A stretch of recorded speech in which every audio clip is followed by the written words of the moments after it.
ब्रह्मचर्य में जीवन परम पुरुषार्थ में जीवन होता है। ब्रह्मचर्य ही ब्रह्म की प्राप्ति का मुख्य हेतु होता है। ये मुख्य हेतु मान लो, जिसके त्यागने में इतना सुख उसको रोकने में कितना सुख होगा। मान लो। ये डॉक्टरों की ये बात हमारी समझ में नहीं आती जो ये कहते हैं कि ऐसा करना ठीक है। हमको उन लोगों की बात समझ में नहीं आती जो कहते हैं सर्वनाश का खेल खेलो और तुम स्वस्थ रहोगे। भगवान ऐसों की बुद्धि को बचाएं जो प्रमाण देना चाहिए कि हमारी नई पीढ़ी, हमारी नई समाज कैसे संयम में रहकर ऊपर उठती है। कोई भी घड़े में छेद कर दो भर जाए, ऐसा कैसे हो सकता है।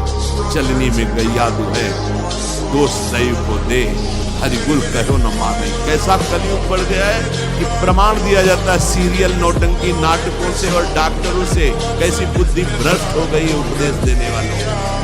धर्म शास्त्रों की अवहेलना करके ऐसे उपदेश देने वालों को नरकी गति प्राप्त होगी, कोई भी हो। क्यों? क्योंकि वो जब ऐसा उपदेश कर रहा है तो स्वयं उसकी ऐसी धारणा है। और व्यभिचारी की गति कभी शुभ नहीं हो सकती।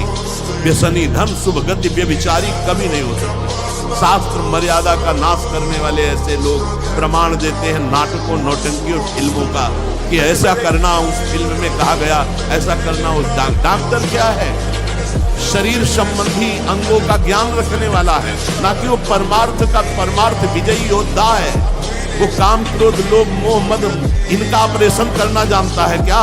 इतना चाहे जितना तुम डिग्री ले लो, इस शरीर का तुम ज्ञान रख सकते हो, लेकिन मन का और बुद्धि का और परमात्मा तत्व का ज्ञान प्राप्त करने वाले महापुरुषों की, ब्रह्म ऋषियों की वाणियों का खंडन करने का अधिकार नहीं है। उन्हीं की बात से हमारा परमार्थ शुद्ध होता है। शरीर में जितनी पावर शक्तियां हैं वो सबका अंतिम रूप वीर्य है।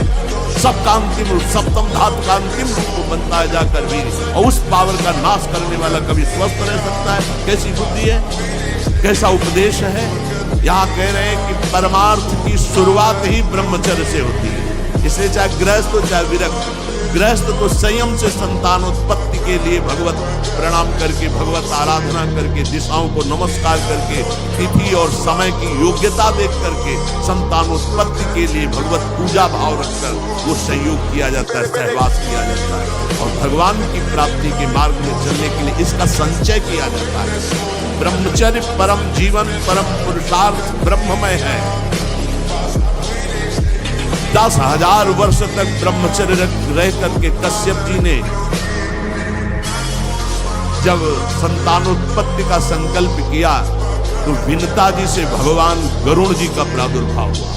भगवान अरुण जी का, जो सूर्य के सारथी और जो हरि के वाहन गरुड़ अरुण।